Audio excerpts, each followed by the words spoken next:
everyone, and welcome. My name is Lisa McIntyre-Hite, Vice President of Learning Innovation at Guild, where we are focused on unlocking opportunity for America's workforce through education, upskilling, career mobility.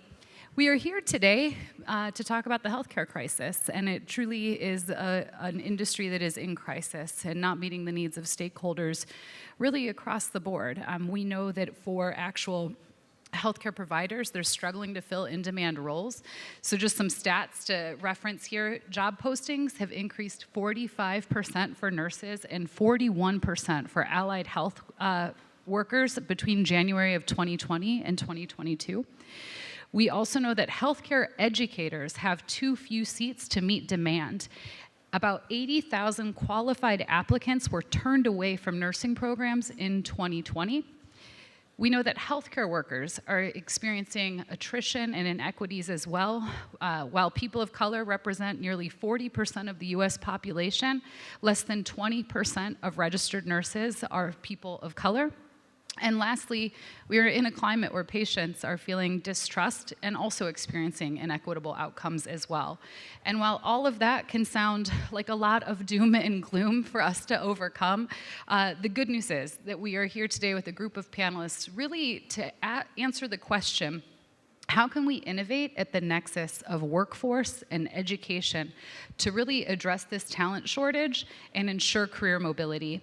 And so I want to introduce our panelists across the way here. We have Gordon, who's Vice President at DaVita. We have Patricia. Patty. Chief Nursing Officer at Ascend Learning. We have Worley as well, VP of Nursing Education at Hartford Healthcare, and we have Jarvis, who is Vice President of Strategic Partnerships with Herzing University. And so a good intersection of workforce and education. So thank you all for joining us. Thank you. Awesome. So for the healthcare providers on our panel, and I'll start with you, Gordon, what have your experiences been in the last few years when it comes to hiring, developing, and retaining talent? What are some of the strategies that you're using to solve for that talent crisis? Yeah, so the talent crisis is one in which it's multifaceted. So cut to the chase. There's not one silver bullet that's going to help us, think about the talent supply. We're thinking about it across 4 dimensions. Education, expansion, collaboration, and innovation with technology. On the education side, it's about thinking through programs that can help with retention and attraction of talent. On the collaboration side, I think that's the part that is both interesting and also complex because there's a lot of constituents when you start to think about affecting the talent supply. On the expansion front, I think there's more work to be done, but we are expanding our partnerships across HBCUs and thinking about the talent, the diversity of the pipeline that we need to be sort of opening our aperture to. And then on the innovation technology side, I think it's a necessary direction that we all have to think about in terms of how can technology help augment certain tasks so we can allow what we say our teammates work at the top of their license. So just really getting rid of those mundane things that don't bring a lot of joy and fulfillment on a day-to-day basis and use technology for that instead. Absolutely. Orly, would love to hear your perspective on that. So just to add some of the points that was mentioned by Travis. Gordon, I should say. We want to amplify the value of a collaborative partnership. So as a healthcare organization partnering with universities, higher training in terms of creating professional development opportunities and really building the pipeline. And I know that we have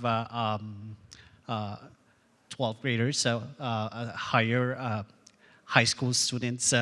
We build those pipelines as well. And trying to create programs so that as early as possible they're exposed to the world of healthcare.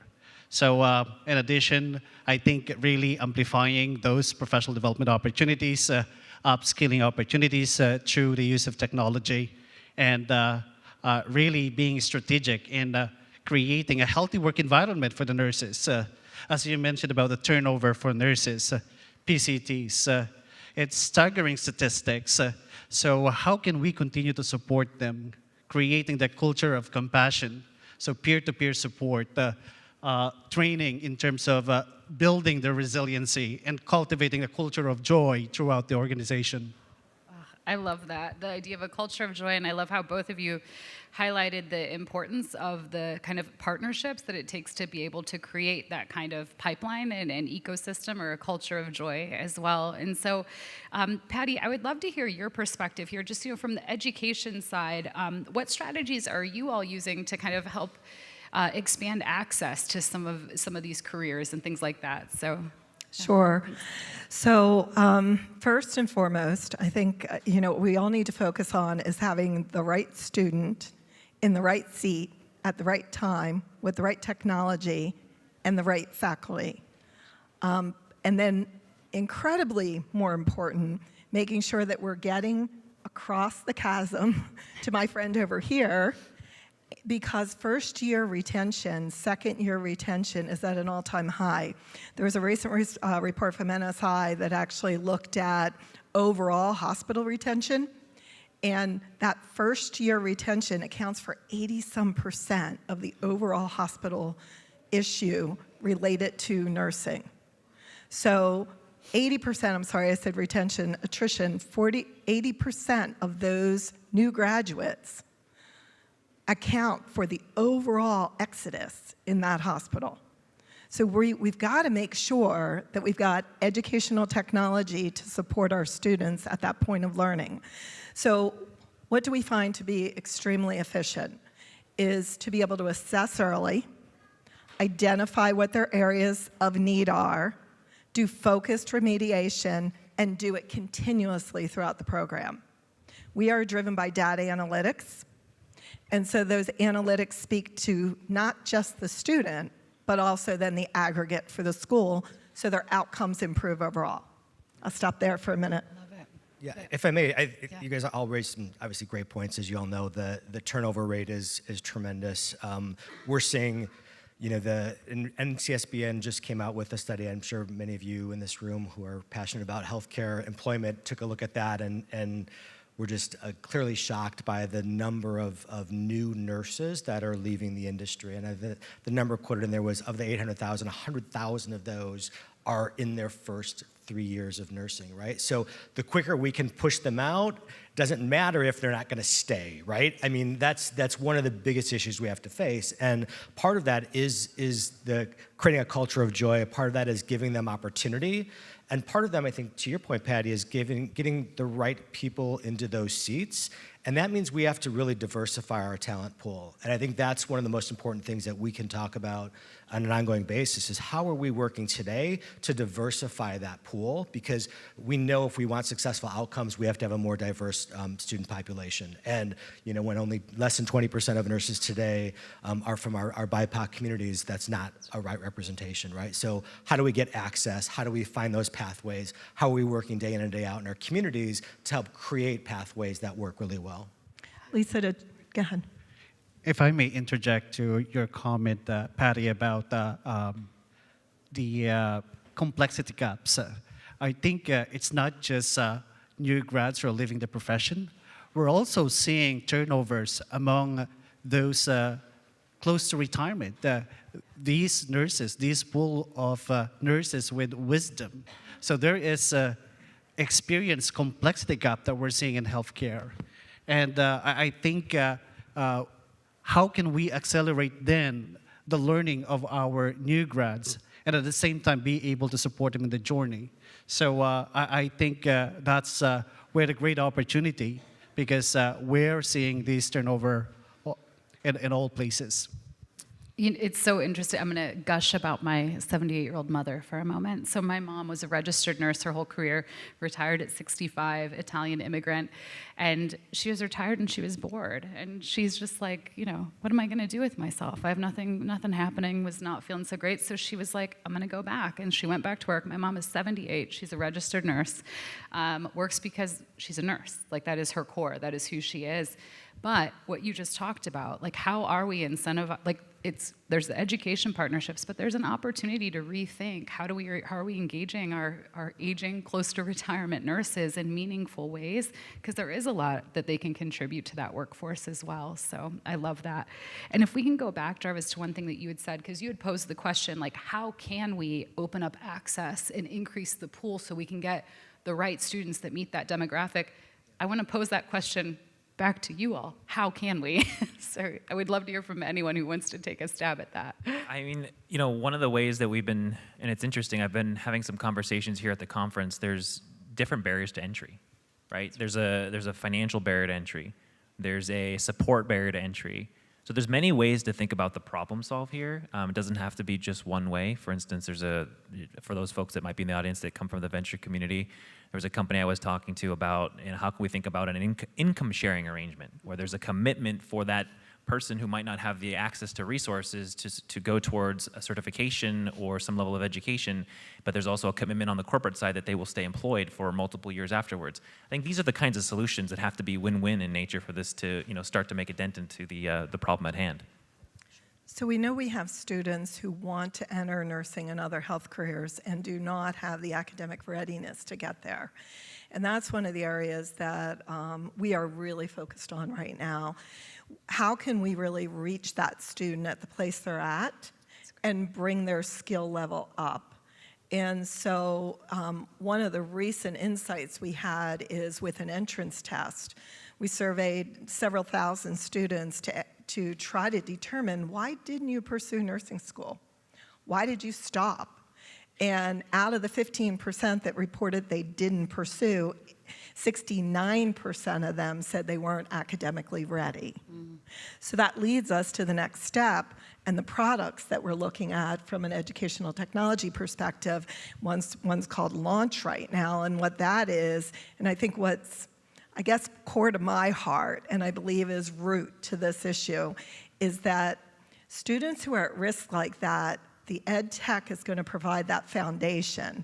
That online technology will provide the foundation. But they still do need that solid human touch, to your point, Gordon. And so that blending of making sure we have a coach who's able to instill that confidence, who's able to help them deep dive into that content, because in many cases they're not ready to be completely independent learners. And so that's a solution that we really believe in. Yeah, I think that it raises the other issue of as those here working in the hospital system know, you can't wait 4 years to address this issue, right? This is a yesterday issue, right? So we've got to deal with this in the short term. So how do we take those students who may not be traditionally ready for a 4-year bachelor's in nursing and get them into stackable credentials, that layer, and get them into that workforce as quickly as possible? And at Herzing, working with Guild, we've come up with a number of ways to do that, really like in introducing some course bundles in pre-nursing programs, right? So you can get that flavor really quickly. All of that transfers into an associate's degree program or into an LPN program and then into a bachelor's degree program, so we can start to address that pipeline as quickly as we can, because there's just no turning back in this space, right? We're just in desperate times now, and everything is important. All these stackable credentials from a cost perspective, a time commitment perspective are all really, really important for us as we go forward. So we've got to do more of that, and that's access. It creates a more diverse talent pool as well, and really helps us address those short-term issues. And Lisa, Jarvis mentioned this whole pathway. You know, I was specifically talking about nursing for a minute, but the ability to identify where students should enter the pathway when they're in high school and be able to then coach them to the right first step builds that confidence, so they now continue along that trajectory, and you run into them years later and now they're a director of nursing, but they started as a patient care technician or a medical assistant. Yeah, absolutely. That is the perfect segue, actually, into kind of the next question here. So we often hear from our healthcare employees or employers, you know, they're really focused on those career pathways and mobility as a retention strategy, thinking about how do you keep a medical assistant whose salary literally might be the same as a high school graduate in that role, and engage them and keep them motivated. And so from our healthcare provider perspective, would just love to hear, like, what are some of the strategies or some of the things that you all are doing or you have in place to facilitate career mobility for your existing workforce? You know, what kind of supports, what does that look like? Yeah, I would say that thematically it's being much more transparent around what it takes to develop at certain levels. So we have something that we've rolled out called Clinical Ladders, which is essentially a 5-step program that gives transparency to a teammate around when you enter into the role, what does success or good look like, and as you develop and push your own development and you achieve those things, you can attain more, compensation, development programs, high potential programs, and those kinds of things. So transparency is a big deal. Just being very clear about what the guidance looks like and how can we help support that just provides a lot of motivation in this area. We're looking to do a lot more of that. We're looking to do a lot more career pathway type work. That's great. That's great. Similar to us, we're also in partnership with the universities and other academic partners creating those pathways. We have LPN to BSN program, PCT to LPN, sort of coming up with an individualized plan for these nurses so that we're addressing some of their unique needs and really fostering the culture of mentorship throughout the organization. As mentioned by Patty earlier, how can we make sure that they have resources, right, that whether it is virtual or person to person? On that point, I think we talked earlier about equity, access, right? The really important foundational pieces to the success of the profession long term. And you add adult learning into that space, which is the reality of where we're going, right? Population's getting smaller, adult learning is a huge part of that. Traditional four-year typical universities don't have those wraparound services necessarily geared towards adult learners, right? And so when we talk about the importance of getting adult learners through and to these jobs, we have to really reconsider how we're supporting them long-term and getting them the right support network, the right types of program, the right hybrid options to help them be successful and retain through those programs.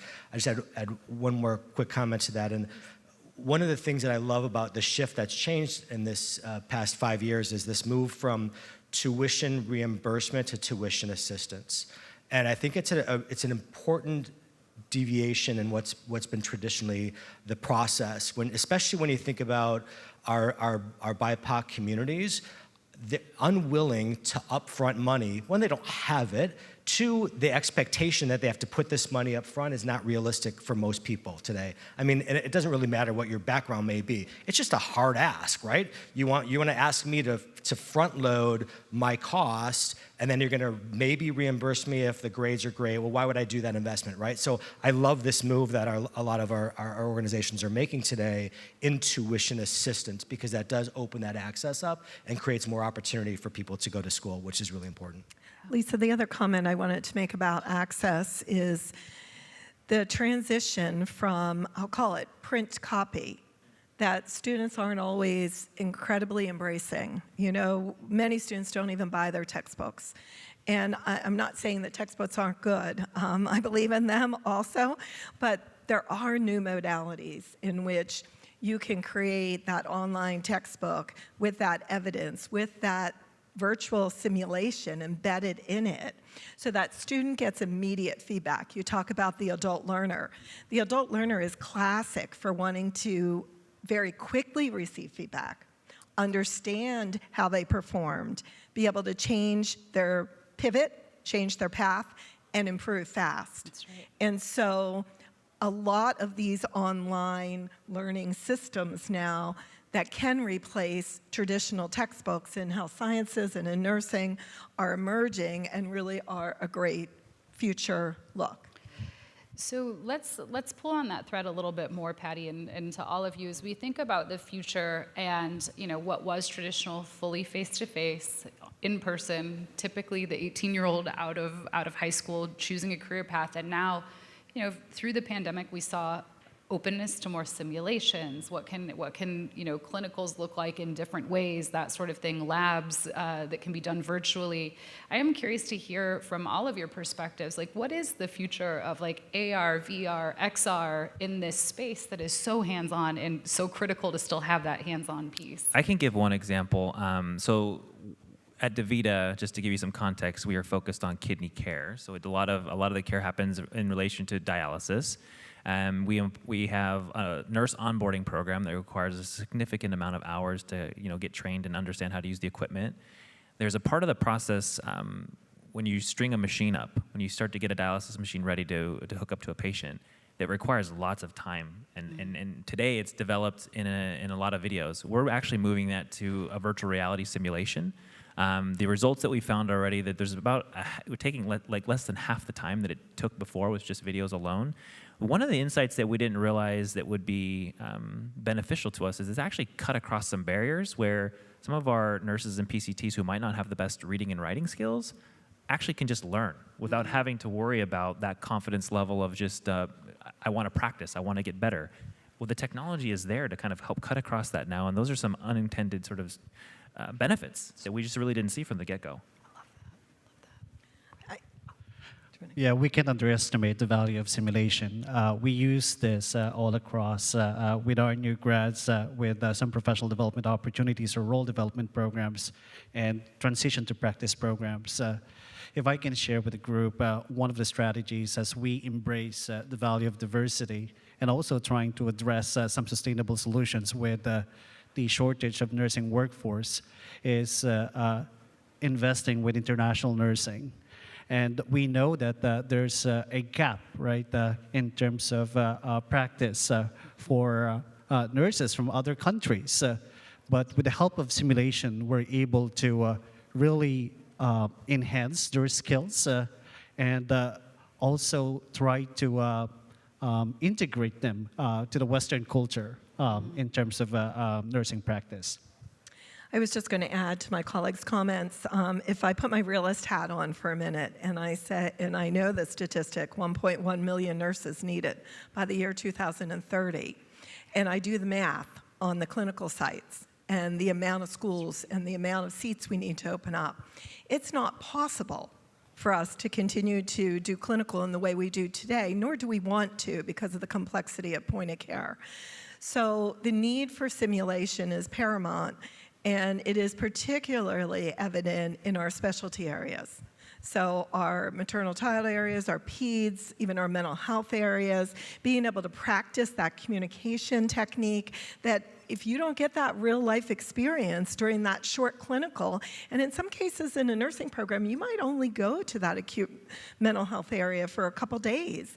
And if it's not the opportune moment, you miss that development piece.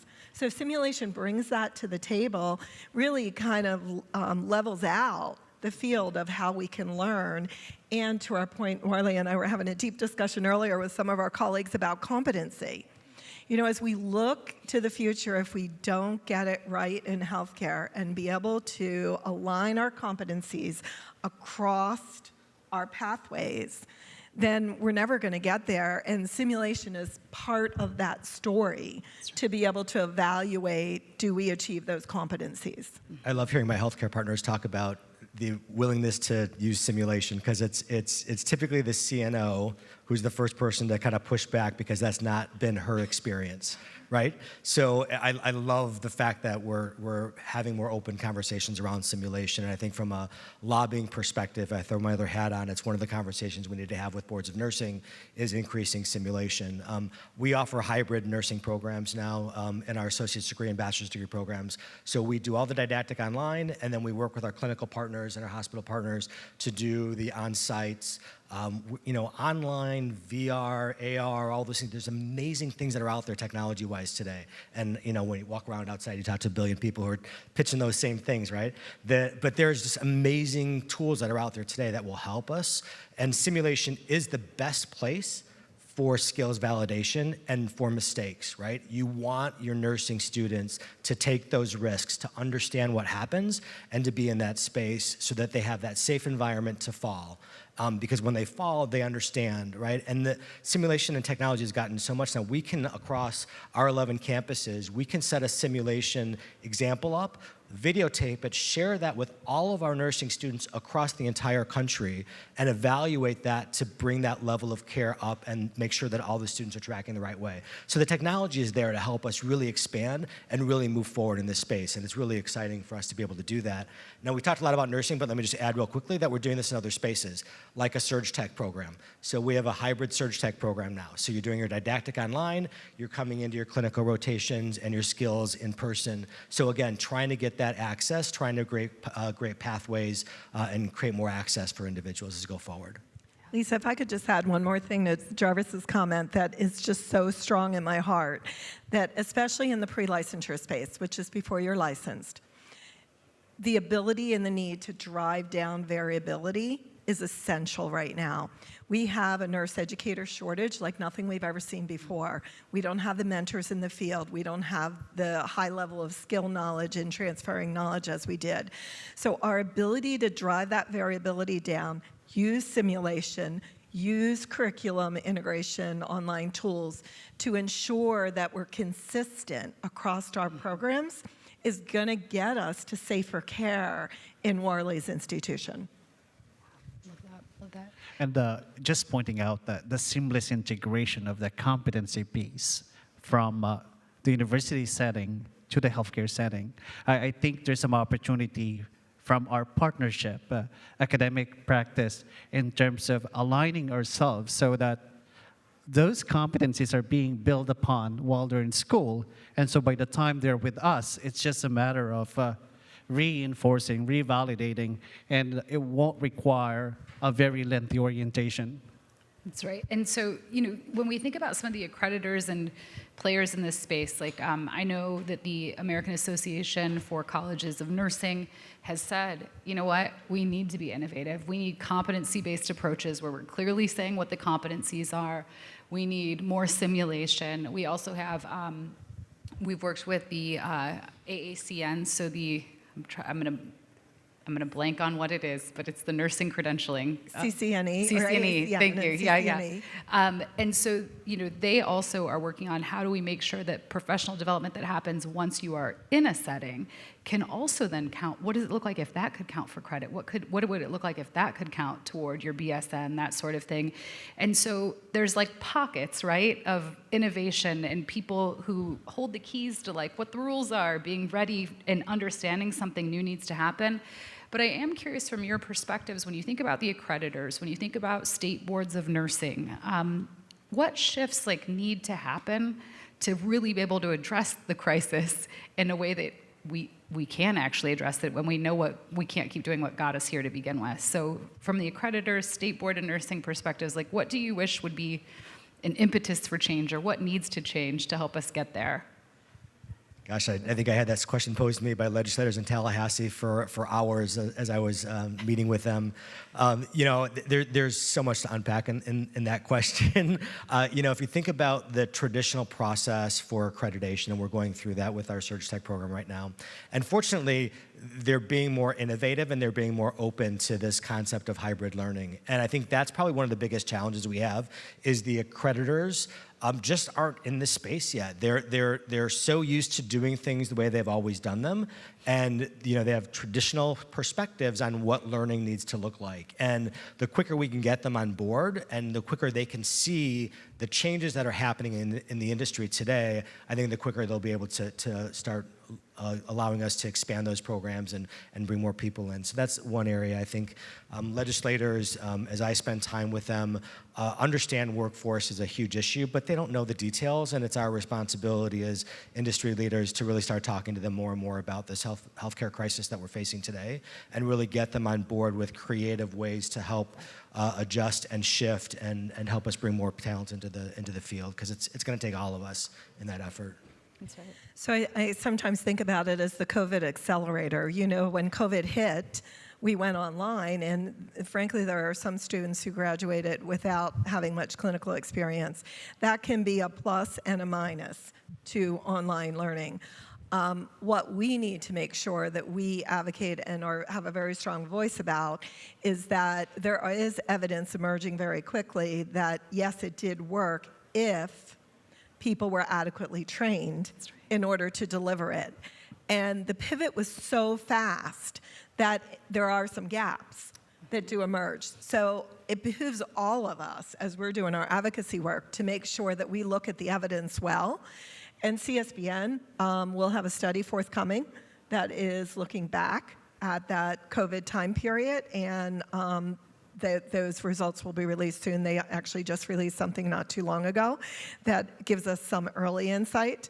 But the other comment I would make about the boards, in particular, the boards of nursing and our accreditation agencies, but probably the boards mostly, is speed. I sat in one of the DOE third-party servicer conversations earlier today, and part of that conversation was some of these things happen because of the slow process and the arduous process that, is part of our government. And it is for a safety reason. We can look no further than Florida to know we need some safety, right?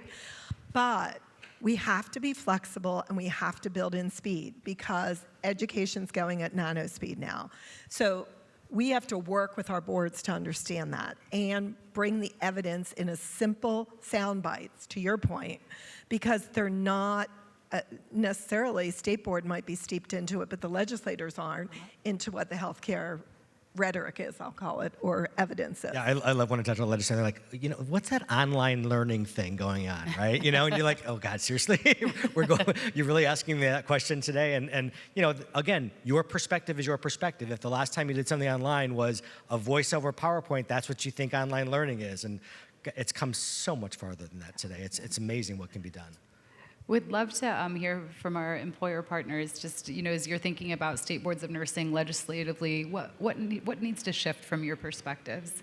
I think some level of, I would push in two directions. One, more consistency around what does good look like, so that there's some more transferability of these competencies across lanes. I would also ask that we get a bit more future forward thinking in terms of the capabilities needed to be successful in the future. I have this really thinking about the framing of, what is the implication of longer lives? So we're all going to live, all the data says we're going to be living longer, so our career paths are going to have multiple inflection points in which we might be doing different things. But all this education needs to create more opportunity, more optionality for doing something different. Could be in healthcare, could be in other industries, quite honestly. But, for instance, this idea of computational thinking, using data to recognize patterns, that is applicable in many different industries, not just healthcare on its own. But that means it could be two-sided. We could get talent from another industry who has that competency, or we could be shipping talent to another industry and only know that they could come back to us. So that's where I would push in both directions. I love that. Competencies is currency. Yeah. I think it was well summed up by Patty, Travis. I want to point out about strengthening the advocacy. I think the state board, the NCSB, and our regulatory agencies should be our ally in terms of advocating for more resources to our schools of nursing. How can we support these schools in terms of faculty development programs? Also, investing in technologies that will facilitate learning. So I think those are the opportunities, because if we don't address the bottleneck in faculty, right, the shortage of faculty, we won't be able to advance the needle. So I think leveraging those partnerships, amplifying our voice, and influencing them so that they become our allies in terms of advocacy. I think you mentioned the educational crisis, the instructor crisis that's happening. Sorry if I can get my words out correctly. It's been a long couple of days already, hasn't it? I can all feel it now. I know. I'm like all of a sudden, wow. But if you think about the transitioning nurse, right? You think about the nurse that has all of this wisdom and all this experience. How are we getting her into an educator role as a preceptor on the floor? How are we helping support 10 more years of experience from this spectacular nurse to help our new nurses today? Are we giving them zero debt options to get that master's degree so they can do more of that, right? What are we doing to help encourage that? Are we creating dedicated educational units on the floor and then putting our nurses that want to slow down from the pace of the bedside and want to work more with our nursing students, right? These are all kind of really creative ways that we can start to talk about how we break through and deal with the crisis that's in front of us. I would also add that we need to also, through these boards, examine our requirements around degree completion, around who teaches, right? We're seeing this in high schools already, right? So, why can't an LPN teach an LPN? I mean, why not? They've done the job for forever. Why does it have to be a bachelor's degree nurse that does that? We create these rules. We say that a master's degree nurse is the only one who can teach a bachelor's degree student. We say a doctoral graduate is the only one that can teach in other areas. Why? I think it's a powerful reminder that policy follows practice. And so when you're involved in some of those innovative practices or want to try something new, you get the permission to try it, you test it, you research it, you see if you've made a difference, if the outcomes are different in those scenarios, and then you can advocate, right, for the right policy. And so I know we just have a couple minutes left, and I wanted to ask a question of both our education representatives and our workforce representatives, and I'll start, Worley and Gordon, with you both.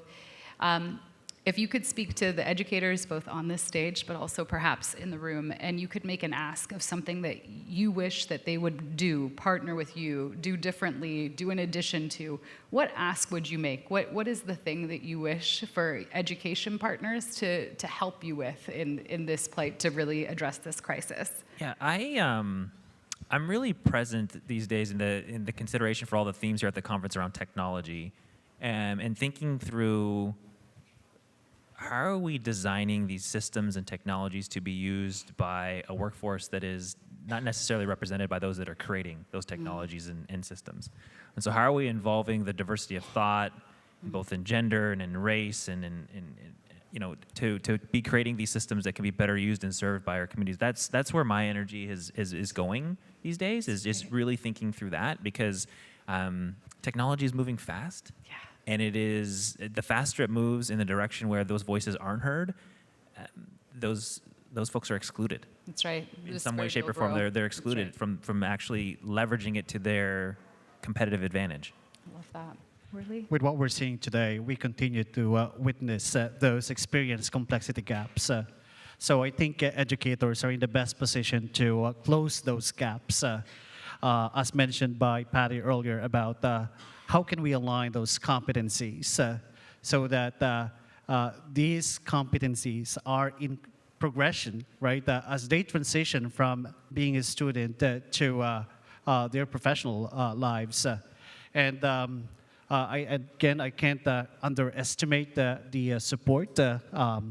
Continue to mentor, coach, because we needed to multiply educators in healthcare.